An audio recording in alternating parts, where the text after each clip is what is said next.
السلام علیکم۔ یہ ایک سوال آیا ہوا ہے کہ کیا اللہ نے 3 وقت پردے کا رکھا ہے؟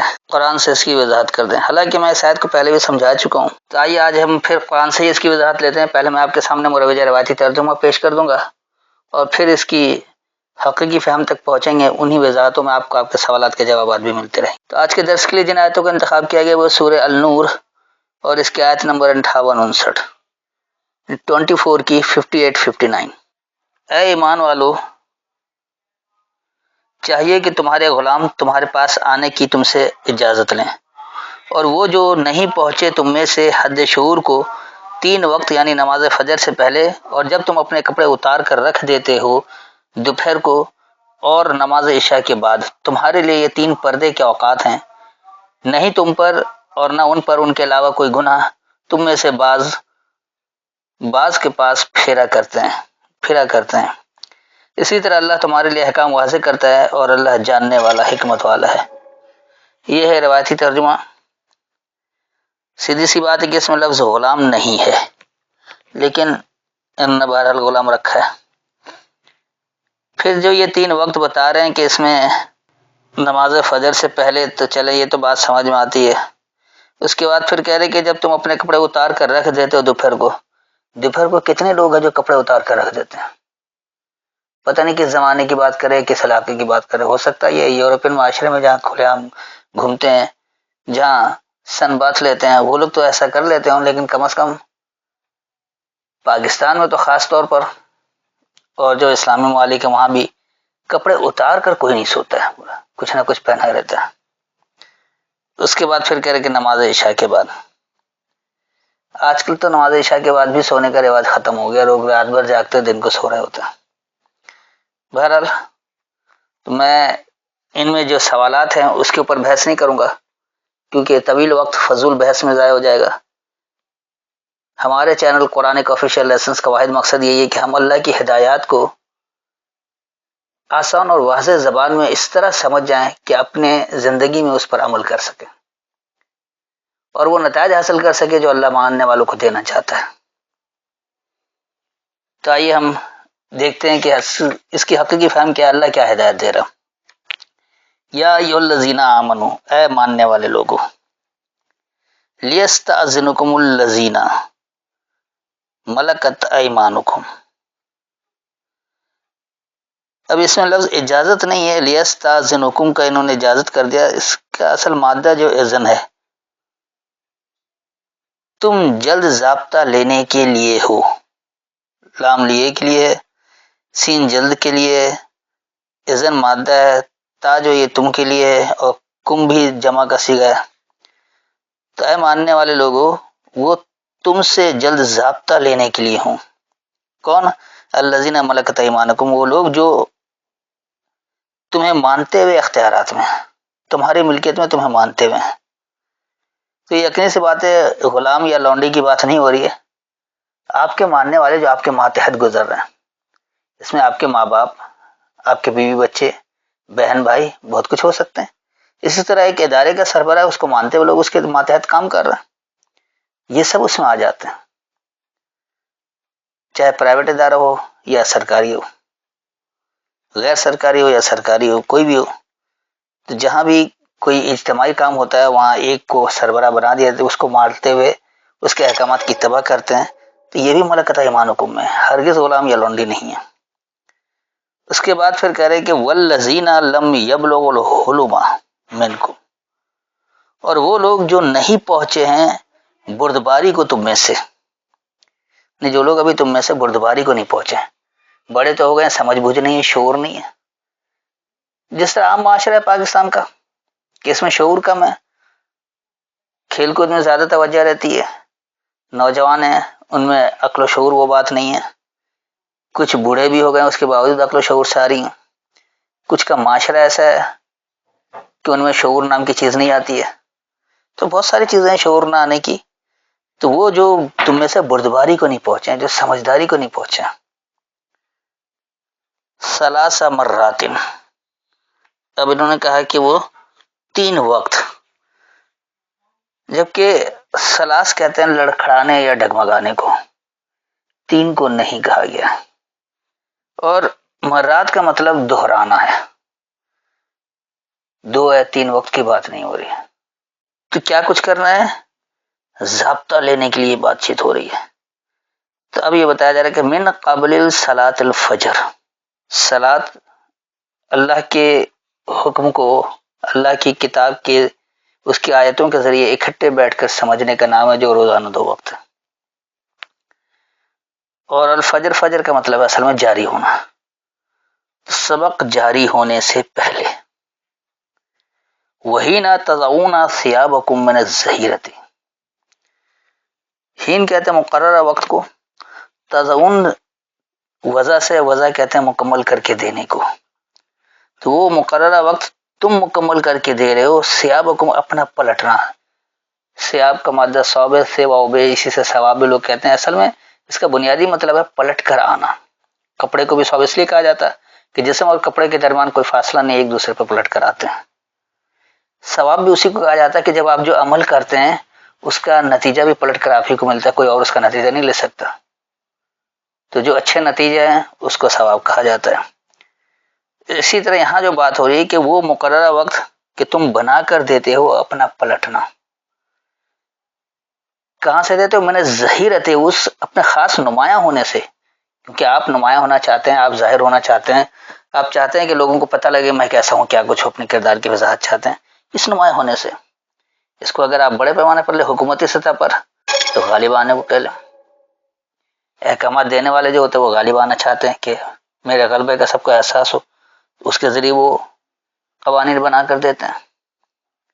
اس کے بعد آ رہا ہے وَمِن بَعْدِ صَلَاةِ الْعِشَاءِ، اور اس کے بعد جب سبق چھا جائے، جب واقعی لوگوں کو اللہ کی بات سمجھ میں آ جائے اور وہ چھا جائے، لوگ اسی پر مکمل عمل کریں، تو اس میں کوئی مین میخ نکالنے والا نہ ہو، مکمل عمل کرنے والے سب فرما بردار ہوں، تو سبق چھا جاتا ہے اس وقت۔ ثلاث عورات لکم، اب انہوں نے یہ کر دیا یہ 3 پردے کے اوقات ہیں۔ لفظ اوقات یہاں ہے ہی نہیں، ثلاث کہتے ہیں لڑکھڑانے کو، ڈگمگانے کو۔ عورت کا مطلب ہے پوشیدہ، چھپائی گئی چیز، اس لیے اس کو پردہ بھی کہا جاتا ہے۔ لکم تمہاری ہے، تو لڑکھڑاتا پردہ ہے تمہارے لیے، لڑکھڑاتے ہوئے ڈگمگاتے ہوئے پوشیدگی ہے تمہارے لیے۔ لیس علیکم ولا علیہم جناح بعدہن، نہیں ہے تم پر اور نہ ان پر کوئی حرج ان کے بعد۔ طوافون علیکم، وہ گھومتے ہیں، چکر لگاتے ہیں، پھیرا کرتے ہیں تم پر، طواف کرتے ہیں تم پر، طواف کا مطلب ہی گھومنا۔ بعضکم علی بعض، تمہارے بعض پر۔ کذالک یبین اللہ، اسی طرح واضح کرتا اللہ، لکم الآیات، تمہارے لیے آیتیں۔ واللہ علیم حکیم، اور اللہ علم سے حکم دینے والا ہے۔ تو اس آیت میں جو ہدایت مل رہی ہے اس کو اچھی طرح سے سمجھ لیں کہ اللہ جو کہہ رہا ہے یہ یقینی سی بات ہے کہ یہ کوئی ایسا 3 وقت نہیں ہے کہ جس سے وہ اجازت لے کر تمہارے سامنے آئے اور اجازت نہ ملے تو سامنے نہ آئے، اور نہ کوئی 3 پردے کے ہوگا، نہ کوئی کپڑے اتار کر لیٹتا ہے۔ رات میں بھی لوگ سارے کپڑے اتار کر کوئی نہیں لیٹتا ہے، کم افراد ایسے ہوں گے۔ تو اس آیت میں جو صحیح ہدایت ہے اس کو اچھی طرح سے سمجھ لیں کہ اے ماننے والے لوگوں، جو لوگ تمہیں مانتے ہوئے تمہاری ملکیت میں ہیں، اور تم میں سے وہ لوگ جو بار بار لڑکھڑاتے ہوئے ڈگمگاتے ہوئے بردباری کو نہیں پہنچے، لڑکھڑانے کے باوجود، چوٹ کھانے کے باوجود، غلط نتیجہ بھگتنے کے باوجود وہ بردباری کو نہیں پہنچے، نہیں سمجھے، اسی عمل کو جاری رکھا ہو، غلط عمل کو۔ مثال آپ کو بتا دوں، جیسے نماز پڑھو، اس کا نتیجہ نہیں مل رہا، پوری قوم کو نہیں مل رہا، پوری امت مسلمہ کو نہیں مل رہا، لیکن لگے پڑے اس میں، کیونکہ ذہنوں میں بٹھا دیا گیا کہ یہ ثواب کا کام ہے، اللہ کے نزدیک پہنچنے کا ذریعہ۔ ہرگز ایسا نہیں۔ اللہ صیام، وہ اللہ یہ نماز پڑھنے نہیں کہہ رہا، بلکہ اللہ صلاۃ قائم کرنے کو کہہ رہا۔ اور صلاۃ کہتے ہی ہیں کہ اللہ کے احکامات کو اکٹھے بیٹھ کر اجتماعی طور پر سمجھنا، تاکہ ہر ایک کوئی اس پر عمل درآمد کر سکے۔ یقینی سی بات ہے اکیلے بیٹھ کر ہو سکتا ہے کوئی بات آپ کے ذہن میں نہ آئے، کسی دوسرے کے ذہن میں وہ بات ہو۔ تو اجتماعی طور پر بیٹھنے کا فائدہ یہ ہوتا ہے کہ مختلف طرح کے سوالات ہوتے ہیں، اس کی وضاحت ہو جاتی ہے، تو ہر آدمی کو عمل کرنے میں آسانی رہتی ہے۔ تو اللہ یہاں پر یہی کہہ رہا ہے کہ جو اتنے لڑکھڑانے کے باوجود، ڈگمگانے کے باوجود بردباری کو نہیں پہنچے، تو وہ ضرور تم سے ضابطہ لیں. جو سمجھدار اس سے ضابطہ کہ ضابطہ کیا ہے، زندگی گزارنے کا اصول کیا ہے، ہم کیسے اپنے آپ کو با کردار بنائیں، کس طرح ہم اچھا معاشرہ بنا لیں، کس طرح ہم اچھی معیشت کو قائم کر لیں، کیسے ہم ایک ایسی ریاست قائم کر لیں جو دنیا کے لیے سلامتی والی ہو. تو اس لیے ضابطہ لیا جاتا ہے. اور ضابطہ وہی لوگ لیتے ہیں جو بردباری کو نہیں پہنچے، جو اس کی یہ کہہ لیں کہ ادراک نہیں رکھتے ہیں کہ اس عمل کا نتیجہ کیا ہوگا، جن کی دررس نگاہیں نہیں ہیں، جو بصیرت کی نگاہ نہیں رکھتے. تو ان کو چاہیے کہ وہ ضابطہ لینے کے لیے ہوں تم سے. جو بصیرت کی نگاہ رکھتا ہے اس سے وہ ضابطے کو سمجھیں، اس سے ہدایت لیں، اس سے سمجھ لیں کہ کیسے کیا عمل کرنا، تاکہ کوئی غلط نتیجہ نہ بھگتنا پڑے.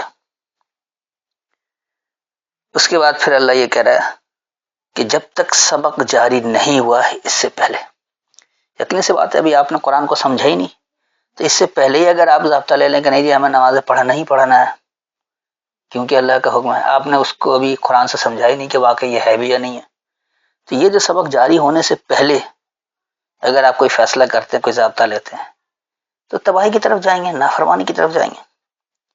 ایسے ہی وہ مقررہ وقت جب تم کچھ اپنے غلبے پر بنا کر دیتے ہو، جیسے آج مذہبی طبقے نے غلبے کی بنیاد پر کہہ دیا نماز پڑھو، اور دنیا اس کے پیچھے لگی ہوئی جو اپنے آپ کو مسلمان کہتی ہے. نتیجہ کیا ہو رہا ہے اس کا؟ آپ ساری زندگی نمازیں پڑھتے رہیں، آپ کے کردار میں کوئی تبدیلی نہیں آئے گی. آپ ساری زندگی ایسی نمازیں پڑھتے رہیں، آپ بے ایمان کے بے ایمان رہیں گے. آپ اسی طرح کاموں میں غفلت کریں گے. ہمارے یہاں پاکستان میں تو خاص طور پر تبلیغی جماعت والے تنخواہ پوری لیں گے، چلے پر چلے گئے 40 دن کے، 2 مہینے کے، 3 مہینے پر تنخواہ پوری لیں گے، کام نہیں کر رہے ہیں. انہیں احساس ہی نہیں کہ وہ حرام کھا رہے ہیں، اپنے اولاد کو بھی حرام کھلا رہے ہیں، کیونکہ کام کے بغیر وہ تنخواہ لے رہے ہیں. وہ اس کو حق سمجھ رہے ہیں، سرکاری نوکری ہے، پیسہ ہمارا حق ہے، اور ہم تو بڑا دین کا کام کرنے جا رہے ہیں، اللہ کی ہدایت. حالانکہ اللہ کی کتاب کو تو سمجھ کر پڑھتے ہی نہیں ہیں، وہ تو غیر اللہ کے کلام کی ہدایت دے رہے ہیں، غیر اللہ کی باتوں کو آگے پروان چڑھانے کے لیے، اس کو نشو و نما دینے کے لیے، اس کو فروغ دینے کے لیے نکلتے ہیں، اس کی باتیں کرتے ہیں. تو اسی لیے کہا گیا کہ وہ وقت جب تک سبق جاری نہیں ہو اس سے پہلے، اور وہ مقررہ وقت جو کچھ تم اپنے غلبے پر، اپنے نمایاں ہونے پر دے رہے ہو کہ اس کا فائدہ کچھ پلٹ کر آئے، جب بھی بیکار ہے. اور پھر سبق چھا جانے کے بعد، جب واقعی سبق چھا جائے اور نتائج بھی سامنے آ رہے ہو، غلبہ بھی آ رہا ہو، کیونکہ اللہ نے کہہ رہا کہ وان تم عالون کن تم مومنین، تم ہی غالب رہو گے، تم مومن ہوگے. تو جب سبق چھا گیا تو سب مومن ہے، تو نتائج بھی آنا شروع ہوں گے، سب کے سامنے ظاہر ہوگا. تو اس وقت سبق کا غلبہ ظاہر ہوگا، آپ دنیا میں نمایاں ہو رہیں گے، آپ کی حیثیت ہوگی، آپ کا مقام ہوگا، لوگ بننا چاہیں گے، آپ جیسا کردار اپنانا چاہیں گے کہ ایسا ہی ہوں. تو اس چھا جانے کے بعد پھر آپ ضابطہ پکڑے کہ اب ہم کیا کریں، تو اس سے بڑھ کر بے وقوفی کیا ہوگی. اس لیے یہ 3 اوقات جو ہیں وہ کیا ہے، فجر سے جاری ہونے سے پہلے، صلاۃ جاری ہونے سے پہلے، اور تم جو کچھ بھی بنا کر دے رہے ہو اپنے نمایاں ہونے پر، اپنے نمایاں ہونے سے وہ جو تمہارے پر ہی پلٹ کر آئے، اور وہ وقت جب واقعی سبق چھا جائے، تو اس میں تم ضابطہ نہیں طلب کرو، جو کچھ چل رہا ہے اس کے مطابق چلتے رہو، دیکھتے رہو. حالانکہ یہ کیفیتیں ہیں، یہ اللہ وضاحت کر رہا ہے کہ کب سبق کو لینا چاہیے، کب نہیں لینا چاہیے. تو یہ جو بتا رہے کہ یہ 3 پردہ تمہارے لیے ہرگز پردہ نہیں ہے، یہ لڑکھڑاتا ہوا پوشیدگی تمہاری، لڑکھڑاتی پوشیدگی ہے کہ جب ایسے وقتوں میں آپ ضابطہ طلب کرنے. سیدھی سی بات ہے، جنگ ہو رہی ہو اور اس وقت آپ یہ کہیں کہ ابھی ہمیں بتاؤ کہ ہم کہاں جائیں، کہاں لڑیں، ہاتھ پر ہاتھ دھرے بیٹھے رہ جائیں. جب آگے آپ پر حملہ ہو گیا، آپ کو دفاع کرنا ہے، اس وقت آپ آرڈر کا انتظار نہیں کریں، آرڈر ملے گا تو دفاع کریں ورنہ مر جائیں. یہ چیزیں بردباری سے آتی ہیں، سمجھداری سے آتی ہیں. تو کب کیا لینا ہے، آرڈر لینا ہے، کب بغیر آرڈر لیے بھی آپ کو کارروائی کرنی ہے، کیونکہ آپ کو دفاع کا حق حاصل ہے. اس کے بعد پھر آگے اللہ کہہ رہا ہے کہ تم پر اور نہ ان پر کوئی حرج نہیں، ان کے بعد جو آرڈر دینے والے ان پر بھی، جو آپ آرڈر ماننے والے ہیں، افسران ہوں یا عام سپاہی ہوں. ایسے ہی عام عوام ہے یا حکمران طبقہ ہے، دونوں پر کوئی حرج نہیں ہے کہ ایسے وقت میں وہ اس پر بحث کریں. بدھواری آگے بات سمجھ میں آ گئی، کیونکہ حاکمیت صرف اور صرف اللہ کی ہے، غیر اللہ کی حاکمیت قطعی قبول نہیں ہے. جو اللہ کا ماننے والا ہو جائے وہ حاکمیت کا اختیار صرف اللہ کو دیتا ہے، اس کے علاوہ کسی اور کو نہیں. تو جہاں اللہ کا حکم سامنے آ جائے اس پر کسی ضابطے کی، کسی اجازت کی ضرورت نہیں ہے، اور اس میں کوئی حرج بھی نہیں. پھر اللہ یہ بھی بتا رہا ہے کہ تمہارے بعض پر تم پر طواف کرتے گھومتے رہتے ہیں. یقین سی بات ہے جو سب سے اچھا آدمی ہوتا ہے، جس کی خامیاں نہیں نظر آتی اور خوبیاں زیادہ نظر آتی، لوگ اس کے گرد گھومتے ہیں کہ ہم بھی ایسے بن جائیں. تو ایسا ہوتا رہتا ہے. اور پھر اللہ یہ بھی بتا دے رہا ہے کہ اسی طرح اللہ تمہارے لیے آیتیں واضح کرتا ہے. اللہ نے آیتیں واضح کر دی کہ دیکھو کیا عمل کرنا ہے، کیسے کرنا ہے، کس طرح سے کرنا ہے. اللہ حکم اور تفصیل دونوں دیتا ہے. ایسا ہرگز نہیں کہ اللہ نے حکم دے دیا اور اس کی تفصیل نہیں دی، جو ہمارے عام طور پر مشہور کر دیا گیا ہے. مذہبی طبقہ نے اس بات کو مشہور کیا کہ اللہ نے نماز پڑھنے کا حکم دے دیا، تفصیل اس کی اللہ نے نہیں بتائی. گویا اللہ پر الزام تراشی کر رہے ہیں کہ اللہ نے حکم دے دیا، تفصیل نہیں دیا. تفصیل کے لیے اللہ نے غیر اللہ کا محتاج بنا دیا، اور پھر کہتا ہے کہ حاکمیت صرف اللہ کے اختیار کرو، اس میں کوئی ملاوٹ نہ کرے. اللہ کے احکامات میں کسی قسم کی کوئی ملاوٹ نہیں ہو. جب اللہ نے حکم کی تفصیل ہی نہیں دی تو ملاوٹ تو ہوگی تفصیل کے نام پر، کچھ بھی آ جائے. جبکہ ایسا ہرگز نہیں ہوگا. اللہ نے آیتوں کے ذریعے وضاحت کر دیا، بیان کر دیا، بالکل واضح کھول کر بتا دیا. اور اللہ اس ایسا کیوں کہہ رہا ہے؟ کیونکہ اللہ کہہ رہا ہے کہ اللہ جو وہ علم سے حکم دینے والا ہے. اللہ کا ہر حکم علم کی بنیاد پر ہے، ایسا ہی نہیں ہے. اب آئی اگلی آیت. اور جب تم میں سے لڑکے پہنچے حد شعور کو، پس چاہیے کہ وہ اجازت لیں جیسے ان سے پہلے اجازت لیتے تھے. اسی طرح اللہ واضح کرتا ہے تمہارے لیے اپنے احکام، اور اللہ جاننے والا حکمت والا ہے. اب دیکھیں یہاں کیا بات ہو رہی ہے. وَإِذَا بَلَغَ الْأَطْفَالُ، اور جب پہنچ جائیں بچے. طفل کہا جاتا ہے جو ابھی شعور کی حد کو نہیں پہنچا. بچے کو کیوں کہتے ہیں؟ کہ بچہ بھی تجربات سے نہیں گزرا ہے، بہت سے کام پیچھے رہ گیا. من کو مولو حلما، حلم وہی بردباری، تو تم میں سے بردباری کو، جو پہنچے بچے تم میں سے بردباری کو. بچے تھے اب بڑے ہو گئے، اب ان کے اندر عقل و شعور آ گیا، وہ پہنچ گیا بردباری کو. فَلْيَسْتَأْذِنُوا، پس جلد وہ ضابطہ لینے کے لیے ہوں. کَمَا اسْتَأْذَنَ، اس طرح جیسے کہ ضابطہ لیا الَّذِينَ مِن قَبْلِهِمْ، ان لوگوں نے ان سے پہلے سے تھے. كَذَلِكَ يُبَيِّنُ اللَّهُ، اسی طرح اللہ واضح کرتا ہے لکم آیاتہ، تمہارے لیے اس کی آیت، اپنی آیتوں کے ذریعے. واللہ علیم حکیم، اور اللہ علم سے حکم دینے والا ہے. تو اس آیت میں جو وضاحت اس کو اچھی طرح سے سمجھ لیں کہ اب اللہ کہہ رہا ہے کہ اور جب جو ابھی طفل مکتب تھے، ابھی سمجھداری میں نہیں پہنچے تھے، تم میں سے وہ بردباری کو نہیں پہنچے تھے لیکن اب پہنچ گئے. کل تک انہیں شعور نہیں تھا، آج انہیں شعور حاصل ہو گیا. اس میں عمر کی حد نہیں ہے، اس میں ذہنی شعور کی بات ہو رہی کہ جب تک آپ بے شعور تھے اور اب آپ باشعور ہو گئے. تو بردباری سے جو تم میں سے بچپنے سے بردباری تک پہنچ جائے تو بس وہ ضابطہ لے جلد ضابطہ لے جیسا کہ ان سے پہلے والے لوگوں نے ضابطہ لیا تھا. پہلے بھی جو لوگ سمجھداری کو نہیں پہنچے تھے ان کے لیے ضابطہ نہیں تھا، جو سمجھداری کو پہنچ گئے ان پر ضابطے کا عمل درآمد شروع ہو گیا. تو ایسے ہی کل تک جو لوگ سمجھدار نہیں تھے آج سمجھدار ہو گئے، اب وہ بھی ضابطہ لے لیں جیسے ان سے پہلے والے لوگوں نے ضابطہ لیا تھا اللہ سے. اور اللہ کا ضابطہ کیسے وصول کیا تھا؟ كَذَلِكَ يُبَيِّنُ اللَّهُ لَكُمْ آيَاتِهِ، اسی طرح اللہ واضح کر دیتا تمہارے لیے آیتوں کے ذریعے. ضابطہ کہاں سے لیا جائے گا؟ اللہ کی آیتوں کے ذریعے، کہیں باہر سے نہیں ہوگا. یہ نہیں کہیں گے سنت اور حدیث کے نام پر، فقہ کے نام پر، اماموں کے اقوال کے نام پر کہ فلاں جگہ سے لے لو. نہیں، اللہ نے واضح کیا اپنی آیتوں کے ذریعے. اللہ نے کہیں کسی عمل کو ایسا ادھورا نہیں چھوڑا کہ اس کی وضاحت کے لیے آپ کو غیر اللہ کے کلام کے سہارے لینے کی ضرورت پڑے. تو اللہ واضح کرتا ہے تمہارے لیے آیتوں کے ذریعے. غیر اللہ کی کتاب کے ذریعے اللہ وضاحت نہیں کر رہا، اور نہ یہ کہہ رہا ہے کہ اللہ نے حکم دے دیا وضاحت کے لیے فلاں کو پکڑ لو. ایسا ہرگز نہیں ہے. تو اللہ نے اسی طرح آیتوں کے ذریعے واضح کر دیا ہے. اور کس لیے کیا ہے؟ کہ اللہ علم سے حکم دینے والا. اللہ کا ہر حکم علم پر مبنی ہے، جہالت پر نہیں ہے. آپ اللہ کے ہر حکم پر تدبر کر لیں، غور و فکر کر لیں، اس میں انسانیت کا ہی مفاد وابستہ ہے. اللہ کو کچھ نہیں چاہیے، اللہ تو بے پرواہ ہے. اللہ کا ہر حکم خود اس کے اپنے مفاد میں ہے، انسانیت کے فائدے کے لیے، کسی کو نقصان دینے کے لیے نہیں. آپ ہر حکم کا جائزہ لے لیں، اچھی طرح سے سوچ لیں، اور جب مطمئن ہو جائیں پھر آپ اللہ کے ماننے والے بن جائیں. جب تک آپ مطمئن نہیں ہوتا اپنا مانیں. تو یہاں بھی یقینی سی بات ہے کہ ایسی کوئی نہ تین پردے کی بات ہے اور نہ ہی یہ ہے کہ بچے جب تک جوان نہ ہوں تو وہ اجازت ہی نہیں لیں. اب اجازت لینا شروع ہوں اور اب جب تک بچے ہیں جو اجازت نہ لیں، ایسی قطعی کوئی بات نہیں ہے. اس میں تو اللہ واضح کر رہا ہے کہ آپ کا اچھا معاشرہ کیسے بنے گا، آپ با کردار کیسے ہوں گے، آپ کن ضابطوں پر عمل کریں گے، کب آپ بردباری کو کیسے پہنچیں گے، کس طرح آپ سبق کو جاری کریں گے، کس طرح آپ سبق پر چھا جانے والے ہو جائیں گے اور آپ اپنی طرف سے کچھ بنا کر دینے والے نہیں ہوں گے جو آپ پر اس کا نقشہ پلٹے. جو لڑکھڑانا ہے وہ پوشیدگی تمہارے لیے، آپ اپنے لڑکھڑاہٹ کو، اپنے غلط کاموں کو، اپنے ڈگمگاتے اصولوں کو آپ کسی پر واضح نہ کریں، وہ پوشیدہ ہی رہنا چاہیے تاکہ اس کے نقصانات سے آپ بچ سکیں. تو یہ بعض لوگ بعض کی طرف طواف کرتے چکر لگاتے اس سے سمجھنے کے لیے، جبکہ اللہ کہہ رہا ہے کہ اللہ کی باتیں سمجھنی ہے تو اللہ نے آیتوں کے ذریعے واضح کر دیا ہے، آپ آیات سے سمجھیں، اس کے مطابق لیں.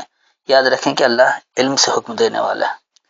اسی طرح اللہ پہ رہا ہے جو لوگ ابھی تک ناسمجھ تھے لیکن اب بردباری کو پہنچ گئے، یعنی طفل سے نکل کر اب جوان ہو گئے، بردباری میں آ گئے، سمجھدار ہو گئے، تو اب وہ ضابطہ لیں جیسے ان سے پہلے والے لوگوں نے ضابطہ لیا تھا. اور کہاں سے لیا تھا کہ اللہ نے اسی طرح تمہارے لیے آیتوں سے وضاحت کر دی. تو وضاحت بیان سب آیتوں کے ذریعے، آیتوں سے باہر نہیں ہے.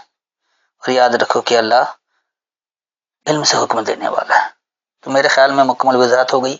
پھر بھی اگر کوئی تشنگی رہ گئی یا کوئی بات سمجھ میں نہ آئی ہو تو آیت کا حوالہ دے کر دوبارہ پوچھ سکتے ہیں. السلام علیکم.